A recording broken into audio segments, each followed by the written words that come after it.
which was very nice. That's the first time in Cindy, and a whole bunch, a bunch of people were there. And it was just good. It was just a very, very nice experience. Rabbi, I have a question. How do I get, I'm home and I'm not going to the temple. How do I get a book to follow it? I don't have a book. Can I get one at the temple? You're talking about a book. What kind of book are you talking about? A prayer book, the one they're using for the service. Download it. You could get it Say that again, Cindy? on my iPad. It was like $4, I think. To download it to your iPad. Download it to your iPad. Is that what you said? Yep. That's what I did. Or you can buy a hard copy if you want. It's not that expensive. You get it from CCAR Press. Oh, well, I thought maybe I'd get it from the temple, but they're not passing them out, right? You need them. Correct. Okay. First of all, thank you to those who mailed me. I know how to work a pen. Who mailed me their email addresses. But I'm going to ask again, please, if you have not mailed me your email addresses from last week until now, please do so, because I'm creating a new clean list of our group, of our family. And I do want everyone's email address so that I can put it there on the list and make it all clean. Okay. Just because you've been receiving it before is not a guarantee that you'll receive it again if you don't just you don't even have to, no message, just robdavids@gmail.com, send it off, and you don't have to say anything, and I'll have your name. Rabbi, will you be sending us a copy of everybody's email? I'd like to have it, please. I don't know if I should do that. I'm a little bit concerned about privacy. I'd rather not. Okay. It's just, I was reading something in the New York Times this week about those, what do they call those? Those little code boxes that you use your phone against them. You can get the menu at a restaurant. There's a name for that thing. And QR code. What is that? A QR code. Okay, yes, that sounds familiar, the QR code. So we went to a restaurant this past week, photographed it, and I got the menu. I even ordered what I wanted, which was fine. I love Japanese noodles. In any event, now we know that the QR, when you photograph it, it happily wanders through your phone and sends back data. So that every time I use the QR code, I am sharing without permission. And apparently that's not an unusual phenomenon. I still enjoyed the noodles. I don't know if I do it differently, but there it is. Where'd you go? Please send me your email addresses. All you need do is just send me an email, robdavids@gmail.com, and you don't have to have any text, and I'll put you on the list, and that's good. I have a lot of names already, and I'm grateful for that. Baruch atah Adonai Eloheinu melech haolam asher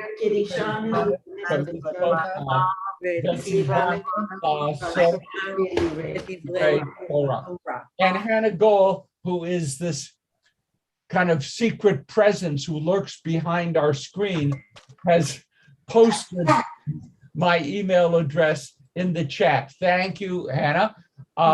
And there it is. So that's all you have to do. Copy it, send it, and I'll know what you're doing, and that's fine.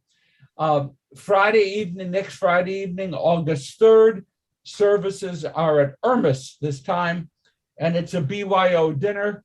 Risa and I brought our gourmet Kentucky Fried Chicken dinner to services last night at the university campus, and it was a great deal of fun. Met some nice people. Monday evening, September 6th, is Erev Rosh Hashanah. I mentioned that, yes, 10 of you are going like this. It is Erev Rosh Hashanah. And what hurt me the most was Sunday is August 1st. Tomorrow. I really, okay, I have loads of trouble. First of all, I have been in a pulpit. I was in a pulpit from 1965 to 2004, and actually a whole bunch of times besides that for the high holidays, 4 years in India plus. So when we get close to Rosh Hashanah, I get tense. I'm not writing sermons. I don't have to coordinate services, but Rosh Hashanah is coming. I'm tense. And it's just like that. I can't get that feeling out of me. I don't know if others of you, maybe teachers, have that with seasonal things like that. Amazing. Okay. Check-in, lovely people. Anything happening? Susie? Hi, Barbara. I wanted to say hi to Barbara Levin and Helen. I haven't seen you in months. Hi, Barbara. You look beautiful. A pleasure to see you. A pleasure. You're welcome. Oh, you're muted, Barbara, so say hello. You're muted still. Helen, she's muted. We know that. We can't get her unmuted, and I can't do it. Oh, there you are. Barbara, say hello. I got it. I just had to get rid of the screen. Okay. Barbara, can you say hello to us? Yes, hello. And I love this Torah study. Thank you. Oh, We love you. Love having you back. I miss that authentic Minnesota twang. Exactly. Okay, that's just, that's good check-in. Hi, Barbara. Hi. Okay, anyone else, want to share anything going on in your lives? What's happening of great interest? I see Lorraine, but Yes. Good morning, Rabbi. Good morning, everyone. It's been a while. I had my swimming classes for the children scheduled for Saturday mornings. So there was a little bit of time that I was absent, but I'm very happy to see all of you again this morning. fantastic. And Lorraine, please send me your email address, okay? So Absolutely. okay, super. Your kids are beautiful. By the way, you are fulfilling a Talmudic injunction, so it's good. The people are required to teach kids 3 things. One of the 3 things is how to swim, right? It is that. Even in That's true. Yeah. So you're really right down the pike in terms of doing Jewish things. That's great. Any other check-in? Anything else happening? Okay. Oh. I see Jim, and that's kind of a surprise. I thought you would be in Martha's Vineyard or wherever you go. You're muted, Jim, so I can't hear you. Okay. We're leaving tomorrow for 12 days, seeing family, including my nephew from Africa and his family. Wow. So we're looking forward to it a great deal. Great. Okay, and I assume you understand that Zoom works from Martha's Vineyard to Santa Monica. So there's no excuse. No excuse for next Saturday morning, unless we're going to the lobster traps to catch some. Will you bring some back, Jim, please? I will. We can't discuss trafe on a Torah study. Sorry, that's Okay. lobster's not high trafe, but it's trafe. Okay, Howard, yes, please. So I'm going to be reading the Torah, the Haftarah portion on Yom Kippur on Saturday afternoon. So I'm looking forward to that. You're reading the Haftarah Saturday afternoon where? Jonah at university and with my son, Seth. So very happy about that.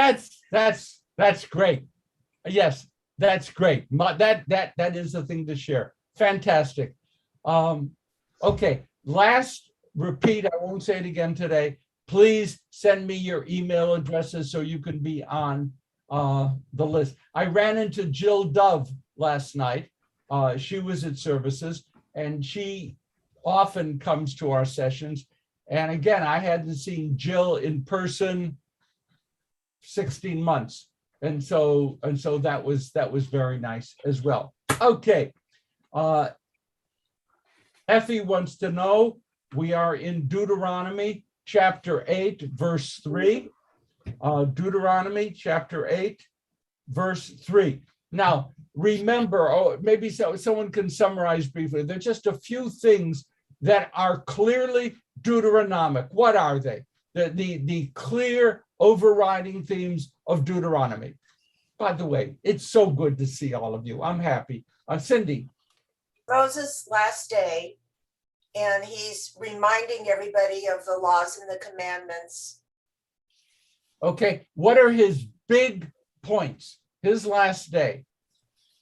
Big points. What I tell you, or else you're not going to make it into the land and overcome the people that are already there. Big deal. Yes. Okay. Jerusalem. Jerusalem, the central sanctuary.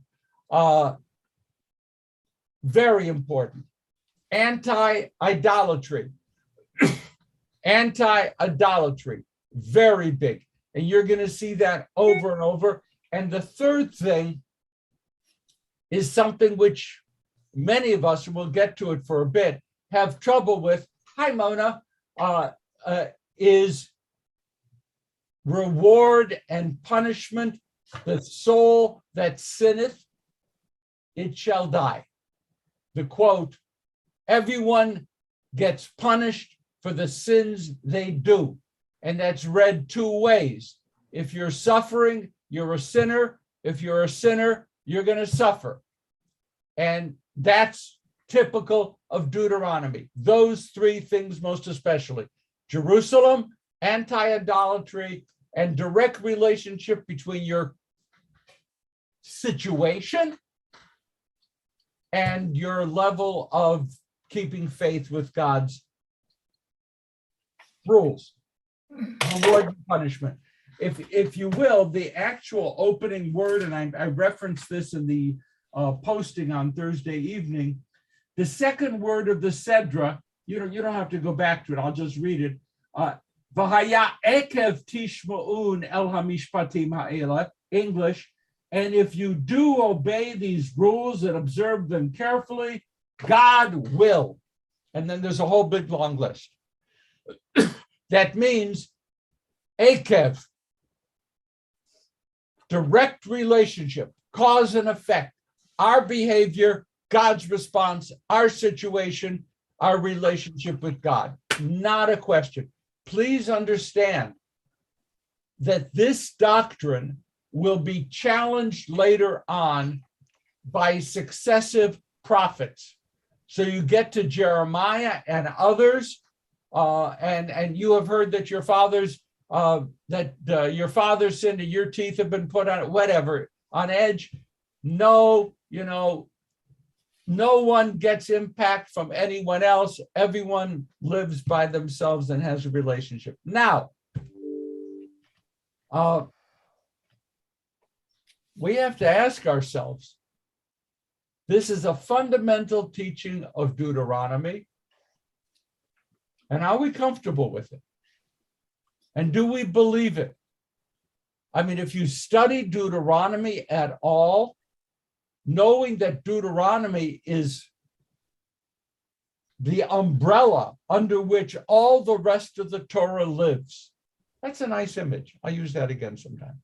That the Deuteronomy sets the stage for a lot of how we understand the rest of the Torah. Deuteronomy is heavy into we get what we deserve. We'll take a minute of comments on that. Are you comfortable with it? Uncomfortable with it? Accept it? I know people most definitely who accept it. Accept it. Okay, Natalie, please. Well, think about it. How in the world are you going to expect people to believe all of this if they're not afraid of great punishment? And people who are religious, like my grandmother who lived with us, if we took the fleishik spoon from the wrong place, where we had milk and meat, she would say, oh my God, don't do that. You're going to get a sin. There's great fear in believing in a lot of religion for all groups of people. That's what I think. You just reminded me. I'm gonna have to share the story with you in private, right? We have client, whatever, lawyer, client privilege, something, rabbi, penitent, whatever. But my daughter keeps a strictly kosher home, and the middle daughter. And every once in a while, we're over there having dinner or something. She lives in New York, not that often now. I would help with the dishes. She has 2 dishwashers, a melchik and a fleishik dishwasher. We would have a fleishik meal, and I'd pick up a spoon and start walking toward the melchik dishwasher. And oh, the physical damage that I suffered as she tackled me. Yes, okay. I wasn't going to do it, okay? But I was like on my way. Okay, yes, Natalie, fine. Please, Fern. I don't see how it's possible after the Holocaust to believe that. Yes, that's a whole book's worth of response. By the way, isn't it exciting that Deborah Lipstadt has been appointed, I forget the exact title, special ambassador dealing with anti-Semitism, whatever.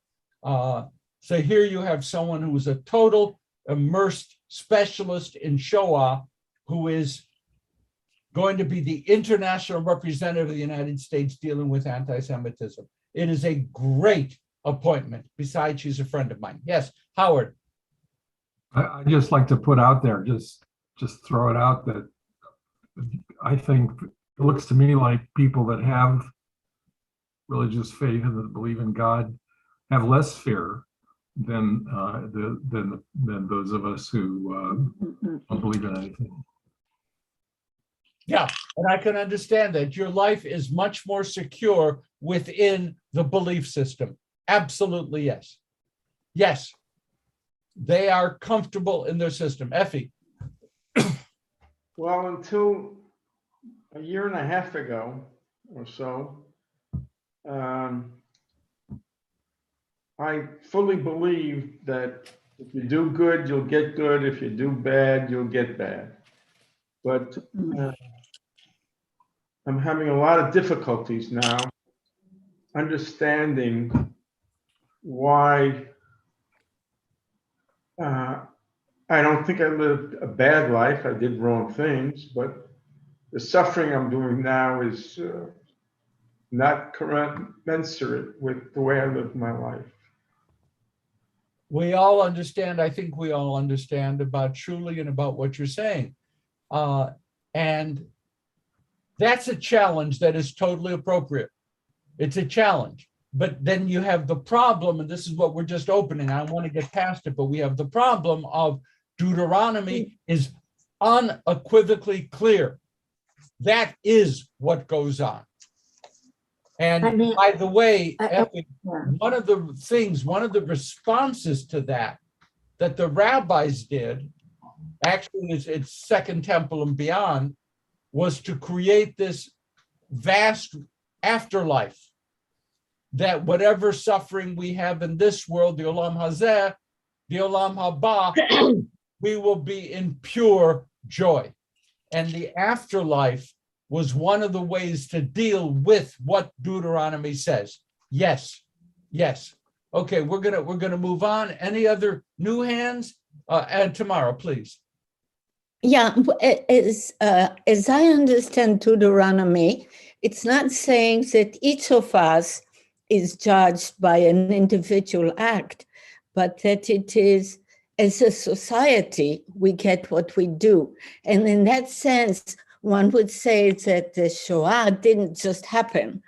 It is a product of a history of certain action. It doesn't say that the people who died and suffered deserve to die, but that the phenomenon is the result of how we live, just as to say the climate change is a result of how we live, not whether or not I personally am stricken by some terrible disease.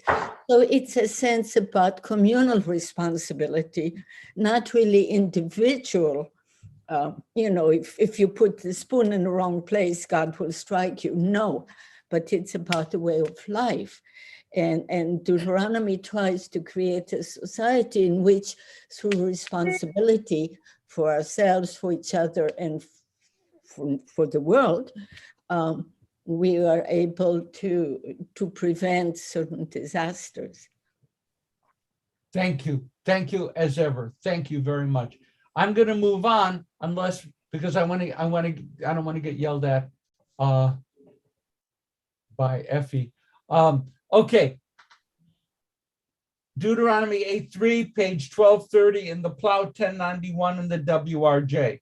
And Joanne was kind enough to mention to me last night, there's actually a third book out there, which is the original Plow, not the revised Plow, and it has different pagination.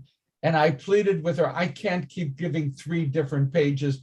And she said, fine, tell me it's Deuteronomy 8:3, I'll find it. So, okay, Joanne, we'll do that. Thank you.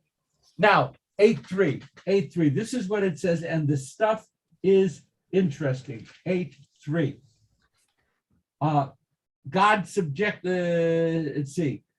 subjected you to the hardship of hunger and then gave you manna to eat, which neither you nor your ancestors had ever known, in order to teach you that a human being does not live on bread alone, but that one may live on anything that the Eternal decrees. I want to suggest to you that that is a verse filled with volumes of content. Volumes of content. Verse 3 begins in the Hebrew, V'yancha v'yarivecha v'achilcha et haman. God afflicted you, made you hungry, v'yachilcha, saying subjected you to the hardship of hunger is very lovely.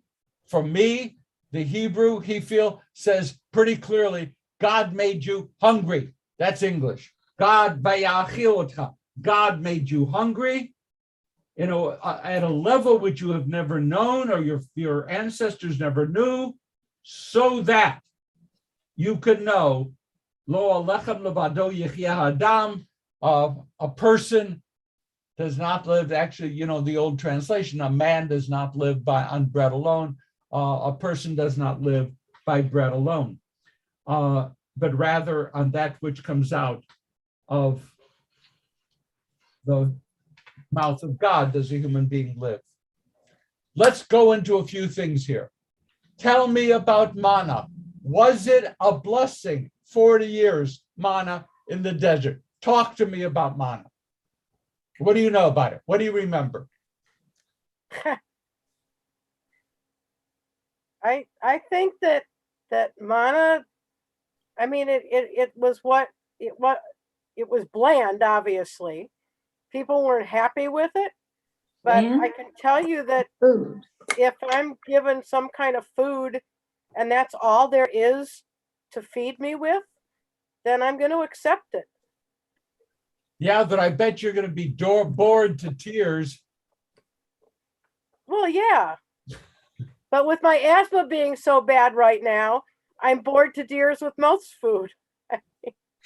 Yeah, well, okay. Sorry about that. But, I can think of, sometimes I fantasize, what was the greatest meal I ever had? And I think of, I once had a beef Wellington that was just absolutely extraordinary. I can't afford to have it anymore, but it was extraordinary. But what if I had beef Wellington morning, noon, and night for 40 years.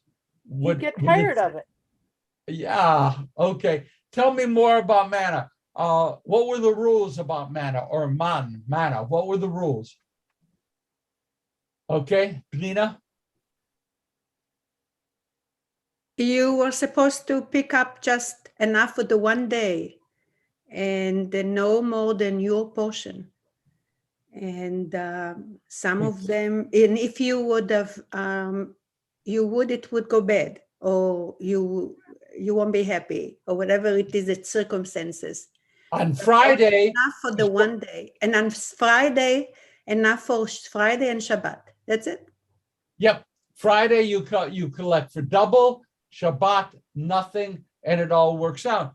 The good news is, as Penina was kind enough to point out, that people are never reliable, and they would go out and try to do more, and it would rot and spoil and whatever. But that was a rule. Was manna a natural product in the desert?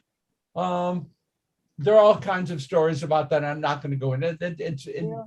No one really knows. So that's it. So is manna such an unblemished blessing? Is it? God gave them food. They ate. The rabbis say, oh, you don't really understand manna. Don't you know that as you gathered the manna, every person who gathered the manna tasted the way the person liked it to be.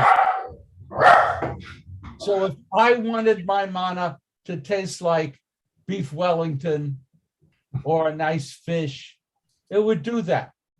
And the rabbi said, well, that way it was never boring. I'm not quite sure that that's exactly what the text says, but that's fine. Lorraine, did you have your hand up? Yes, it was related to your question, related if manna was a blessing. I think that it was a double blessing. Not only it satisfied the basic need so that you could take that off your mind, that need was met, but also it cultivated the faith. It cultivated the trust in God that we were going to be taken care of. So in that regard, I think that, yes, to answer your question, I believe that it was a blessing, twofold. That's fine. Yes. And I agree that it's certainly, you get it. You have a feeling of trust. Folks,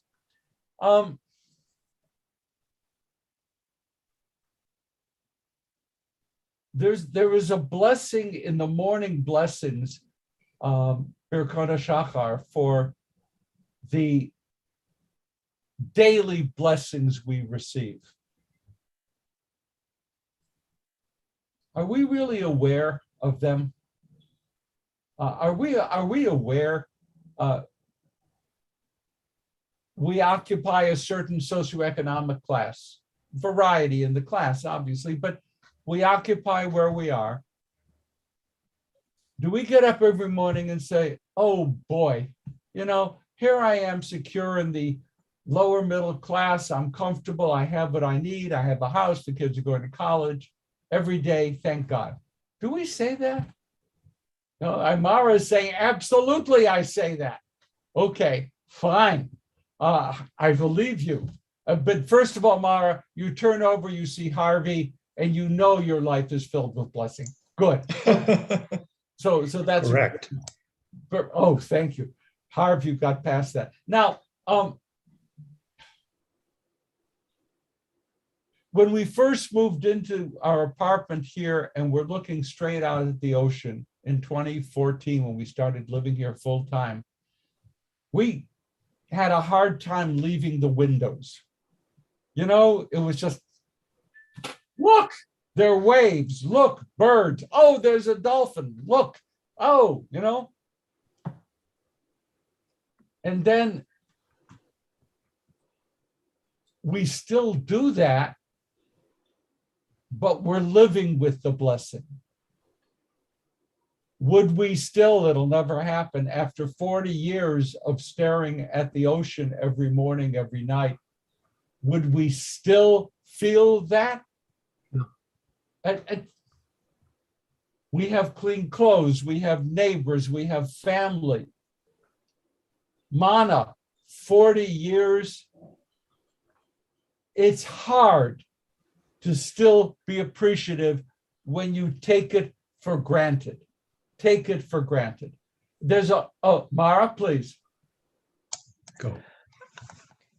I think that this whole discussion and the Torah portion is teaching us that we have to be grateful for our portion.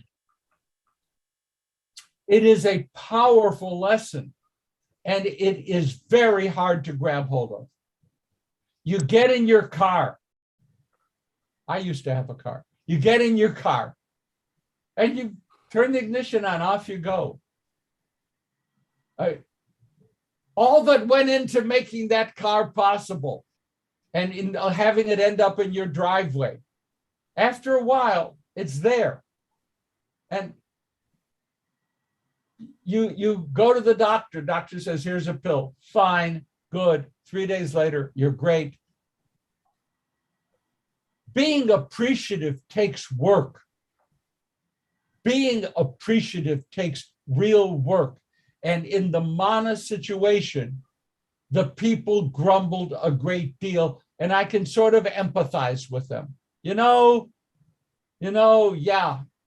I got fed, but it's like giving, I don't want to use the examples, I won't use the language, but giving food to farm animals. You give and they eat.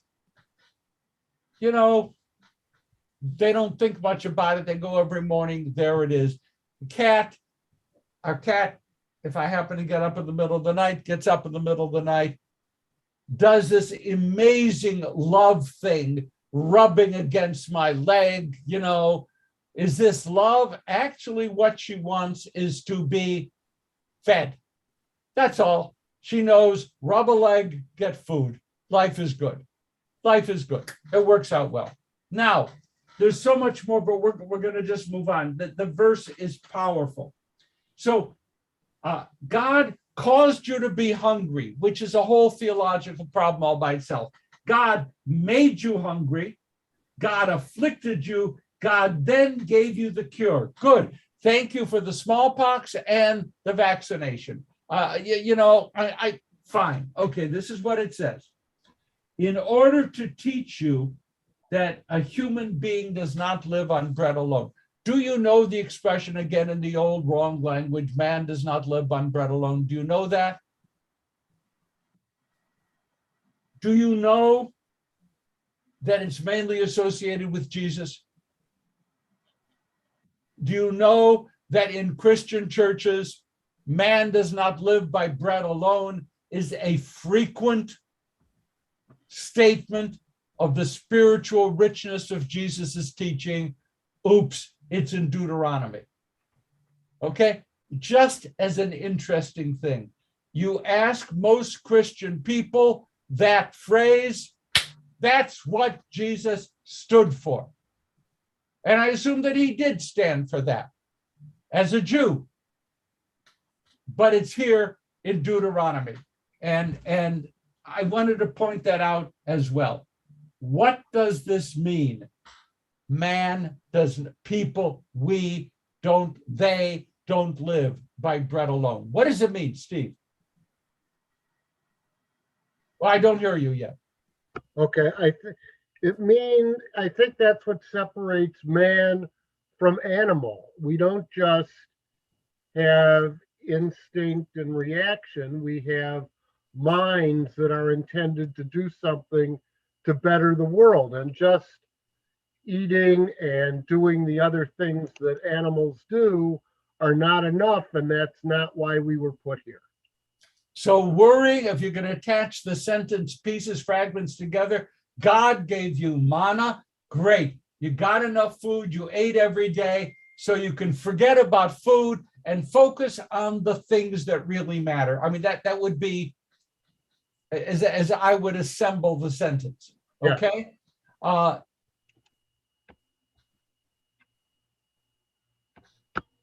Why? Now, I'm going to assume that this passage was written, as I believe it was, during the time of King Josiah.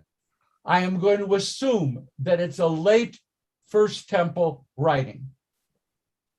Why would this be such an important teaching? What do you think the priests, the king, had in mind to deal with when they wrote Lo b'lechem levado yechya ha'adam? People can't live on just bread. What were they trying to do? And this again is a thrust of Deuteronomy. What were they trying to do? What do they want with that sentence? Mona. Oh, you have to. Yeah, Okay. they're muted. Yeah, my trusty sidekick just unmuted me. Can you move closer, please? Move closer. Okay, I'm assuming that there was an intent to elevate consciousness, to bring more spiritual sense and a sense of connection to God, that he was reacting to, or the prophets and the priests were reacting to elements of hedonism and materialistic tendencies and people being too earthly. They wanted a more sacred level of consciousness and an elevation of consciousness so that they could really differentiate themselves. That's super. Abby? Well, basically, I was going to say the same thing, that they wanted spirituality. They wanted people to go to the temple. They wanted people, I don't know what's happening here. They wanted people, they wanted to create connection between people and create a community. Now, I'm going to move. Oh, Penina? Yes, the magic word she just said, the community, the unity. The community at the time was divided. There were actually a result later on that caused for the whole exile because they weren't together. The land was divided. There was the north and the south, or whatever you want to call it. The point that the lack of unity caused for two kings at one time to be, and the strength of the people was in jeopardy because they were not united. And the belief is what a lot of times makes people, if they think together, makes them into a one unit. And one unit is stronger than divided nation. That's great. Brad? I just saw this differently. I saw this as saying that you need to be flexible, that you need you need to open up your mind to other possibilities, because bread may not be available, but there is an alternative, the manna, and welcome it, welcome that and be open to these other possibilities. Wow. What other possibilities? Manna, in this instance, if bread isn't available, be satisfied with the manna. Wow. You mean plant vegetables and work the soil to get more food? Well, I'm just saying it's a general message about being open to new possibilities, because God presents them to us. Okay, in this particular instance, the manna came from God. Okay, now we're digging into the verse. We're digging. Effie? I don't read that sentence to mean that man, when it says man does not live by bread alone, that it's referring to other foods. I think it means food is something you don't live by. You just need food to nourish your body, but you have to live by what you do in this world. So I don't think it has anything to do with manna. Okay. Okay. All right. I am pointing out that this is a sentence we could argue about for a long time. Lorraine? Yeah, I heard before that this was referring to what you will be feeding yourself by what comes from God's mouth, referring to Torah. Torah is what comes from God's mouth. God gave us Torah, that's what's going to feed our spirit. Now, that's my bridge. I was waiting for it. Thank you. I laid out little pieces of cheese, and along came Lorraine, boom, and snapped it up. I'm going to move forward, but first, Merle, a quick comment. I think that it's all about gratitude. That everything around us, everything that's a part of our lives, we have to show gratitude in order to create a community and survive. I'm going to say yes to that, and I hope everyone holds on to it and thinks about it once this class is over, too. Yes, you said something really important, but it's hard to hold on to. But I'm going to go, and I'm going to read a very important biblical statement. What goes into someone's mouth does not defile them, but what comes out of their mouth, that is what defiles them. How do you feel about that? Any question? I mean, this is biblical, and I'm going to read it again. What goes into someone's mouth does not defile them, but what comes out of their mouth, that is what defiles them. Yeah. We're I good? agree. Okay. It happens to be from the New Testament. It happens to be from Matthew 15:11. You can check me. And it seems to be an attack expressing Jesus's view that kashrut is unimportant, that what you eat doesn't matter, what you speak is all that counts. Are you hearing this? Absolutely. Okay. Now, I have one more quote from Ramban Nachmanides.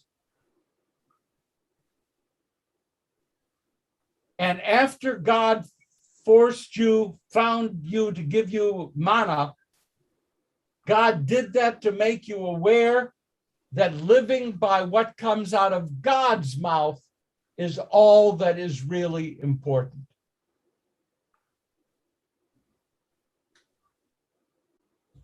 I love this.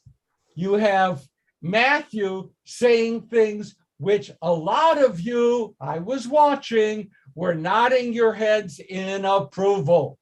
Okay? So you were approving with a verse that Jesus supposedly said that kashrut is nonsense, what you put in your mouth, even if it is, oh, Risa's not here, and I'm glad, even if it's lobster, which I know that there is punishment awaiting her in the world to come for that. But it doesn't matter what you eat. It matters what you speak. Ramban, it doesn't matter what goes into your mouth. It matters what God says, with the implication that Penina offered, what God says and you do it. God says it and you do it. Folks, these are incompatible understandings of the same verse. Are you with me? This is not comfortable. In the old days, there used to be people who sold shoes, and they would kneel down next to you while you sat in a chair, and they would fit the shoe, right? You remember I remember that. I remember that. It was before Amazon. Okay. Now, that's not the way it is. This verse doesn't fit everybody's foot. What are we doing with it? Matthew said something you all felt comfortable with. Yes, it doesn't matter what we eat. It matters what we say. Ramban, it doesn't matter what we eat, we have. It matters that we pay attention to what God says. Help me. Lead me. It's all about intent. Merle, go ahead. It's all about the intent with what you do, what you say, or what you do with what you have. The intent being, how do you mean what you've said, or what you're doing with the product, the food that you might have, or how you use what you have towards your life or others' lives. Steve, I'm gathering. Certainly, I mean, we're presumably here all Reformed Jews, certainly at a seminal point in the movement when shrimp were served, they were making that very point. That to us, it is much more important what you do, how you act, and what you say, and everything else than a rule about what you eat. Steve is making oblique reference to that which is called the Treifa banquet in Reform Jewish history. I'm not going to go into it. They do have a printed menu from that particular day in which Isaac Mayer Wise of blessed memory presided. And the menu of the Hebrew Union College and the Union for American Hebrew Congregations, that menu listed a whole variety of interesting shellfish and other kinds of things that actually, I suppose was quite a high-class, ritzy thing. That Treifa banquet represented in the minds of some historians, it's not clear, the break point between Reform Judaism, what became conservative Judaism, which emerged after Reform. That the Reform movement's rejection of kashrut, as represented by that banquet, was an incompatible thing with those who were more traditional, and they went on to form the conservative movement, which, as most of you probably do know, was initially funded by Reform Jews who wanted to help Eastern European Jews find a place so they wouldn't bother us German Jews. But that's a separate story for a separate day. Now,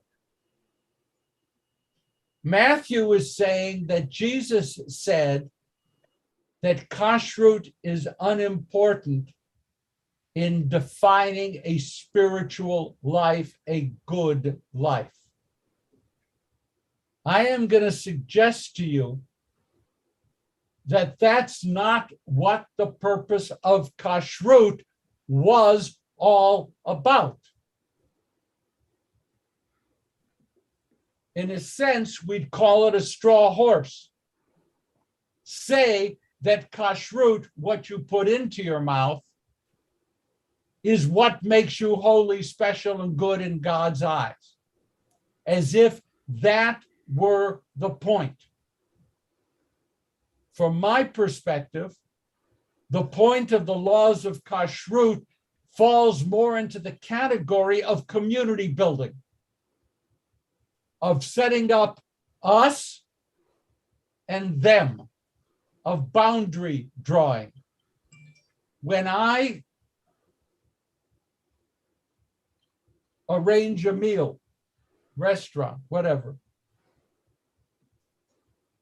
I went into Gelson's to buy my favorite Japanese little food things, and I like spicy tuna rolls. Okay, I like spicy tuna. And I saw something spicy tuna tempura. Okay, I picked it up. Spicy tuna, looked great, a nice big roll, crunchy on top. I took it. I bought it. I paid for it, $9.99. Then I read the label. It wasn't just little crunchies sticking up, it was shrimp tails. Oops. So thank goodness we have a situation which, if I send her outside, Risa has fewer compunctions with those little tails. So it wasn't all wasted. She thought I bought it for her. I did not. I'm going to tell him. Oh, thanks. Thank you. That's what we call community building, Effie. Thank you. Now, I don't think, A, if God at all is aware of me, B, that God gives a damn whether I ate that or not. I identify with certain forms of Jewish food limitations so as to feel a part of my community and to have a common basis for connection. It matters not to my spiritual life. It is part of my Jewish peoplehood thing. That's just me. A lot of people disagree. So I don't separate milk and meat. To put it separately, I love cheeseburgers. On the other hand, I would point out that separating milk and meat originally probably had very little to do with cheeseburgers, but that's a separate question. But I have my practices. So I look at the Matthew condemnation in the name of Jesus, that what we put into our mouth doesn't matter, what comes out of our mouth matters, as a false dichotomy. It's a false dichotomy. And I'm going to stop because so many people want to talk. We can go to Abby and Steve and okay, we'll go, please, Abby. I heard from many that the Torah doesn't actually necessarily talk about kashrut. You know, we have interpreted it as kashrut. You know, don't boil. The goat in the whatever. Don't boil a kid in its mother's milk. Yeah, so I think we have interpreted it that. So, a lot of what you're saying is very literal, and I'm looking at it more in a metaphorical way. These sayings, because these sayings are ubiquitous. We look, not just to our Jewish tradition. We hear that, man doesn't not live by bread alone. We hear that in just our society kind of thing. People can use that, so I feel that it's more about the metaphor of what it means rather than the actual, very, you're looking at it very, just, for the words alone, not just what it might mean. Okay, So I will respond to that, Steve, and then Panina. I think that it's not a straw man in the sense that I believe Jesus and certainly his followers were teaching in a manner that they didn't believe in separateness and wanted something all-inclusive, welcoming for all, and you don't do things that separate you. Everybody's in this and everybody has a share in it. So even if you look at it at that level, I think it's what was meant. I think that, again, this is why this sentence just so grabbed me. There is no question, Steve, that ultimately as the Christian message evolved, it became a message of universalism. And the message of universalism is opposed to separations in the name of universalism. Judaism begins with a message of particularism, but demands that particularism is a training ground for universalism. Okay? And I find that for me, just me, the notion of having a particular core and a universal outreach is hugely rational. It works for me. It really does. If I can learn to control me, I can learn to control society. If I'm supposed to be La'or Goyim, a light unto the nations, all these statements are there. That's what Judaism wants of us. So what's interesting not to make this a study of Pauline Christianity today, but Pauline Christianity is itself bifurcated. Paul's message is two messages. To the Jews, keep what you have and expand it to accept the world of Jesus. To the Gentile, you don't need Jewish particularism to enter the universal church. Two separate messages, okay? And it's often confusing. So what we have here is a message to the Gentiles. Don't get upset about kashrut. Forget about it. Deal with the universals. But the same teacher said, by the way, you Jews, you got it right. Keep what you're doing, keep kashrut, we'll be fine. Oh, Roy Kasserin said, forgive my laughing icon.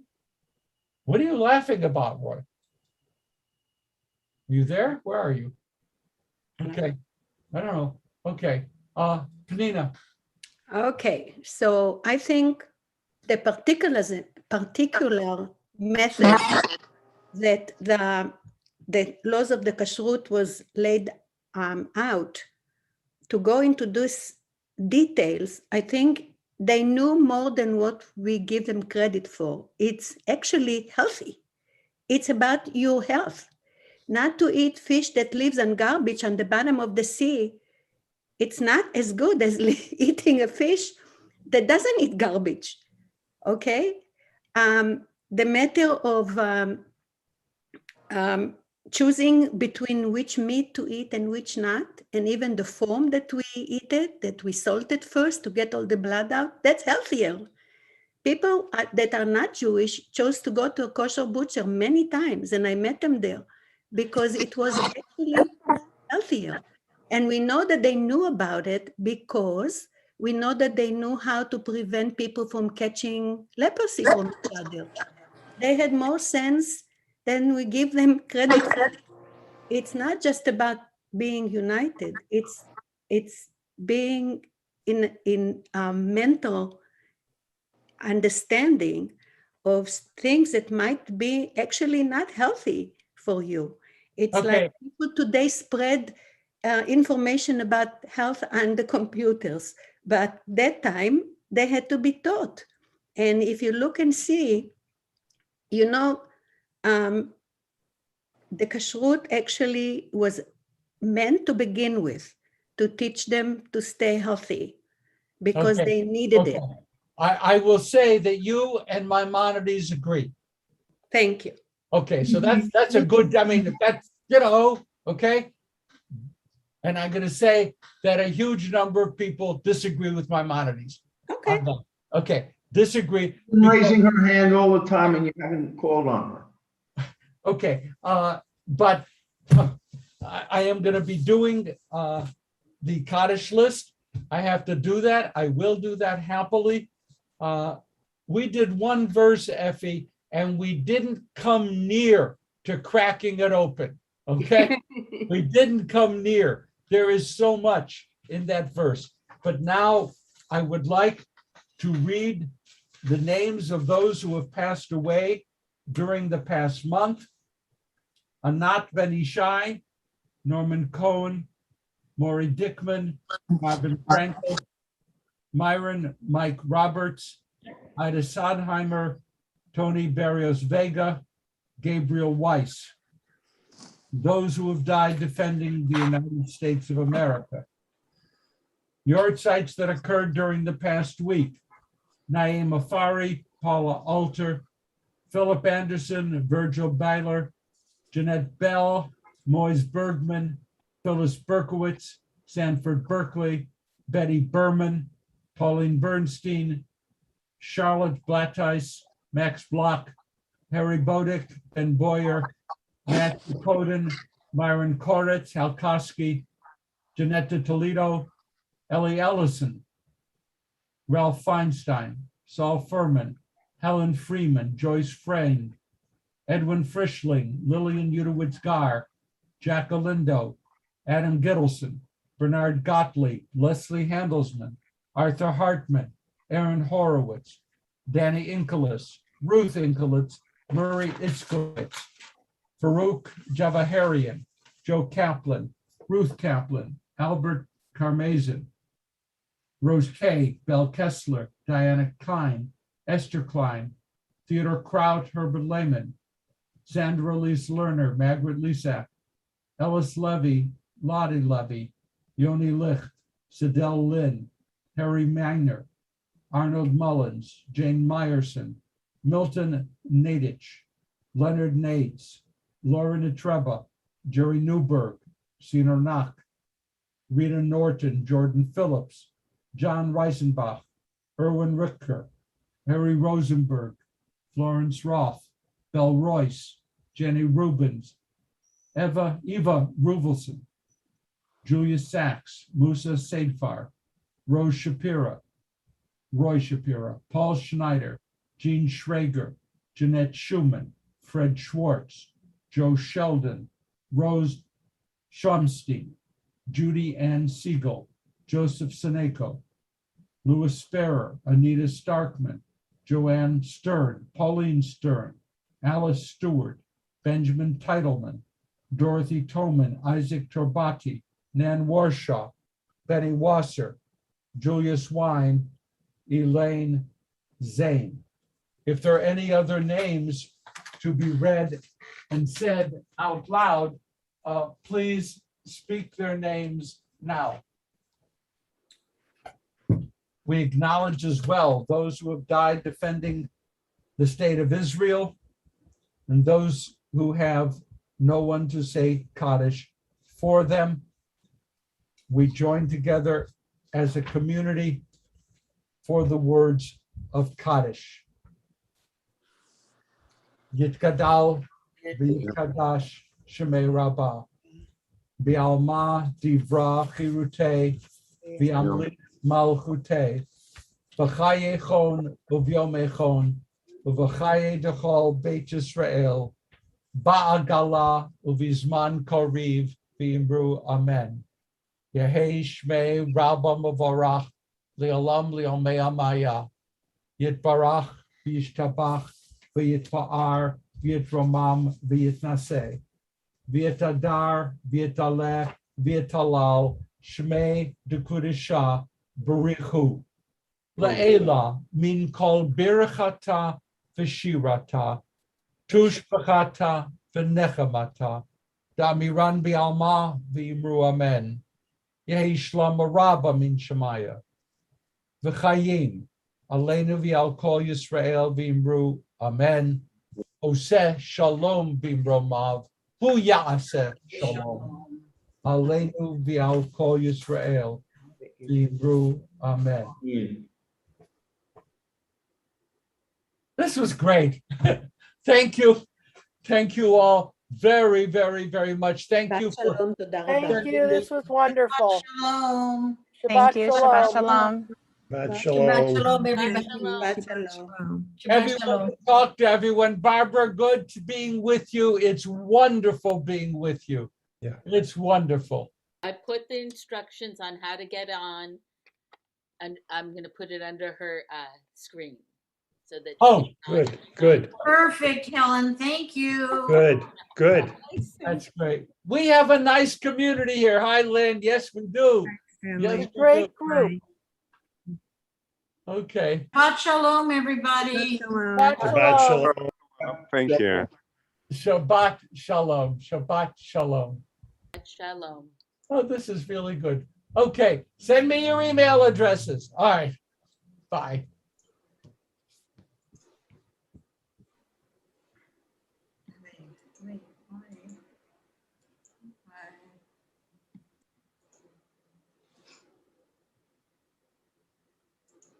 See you Sunday, Susie. You bet. Look forward to it. See you Sunday, Harold.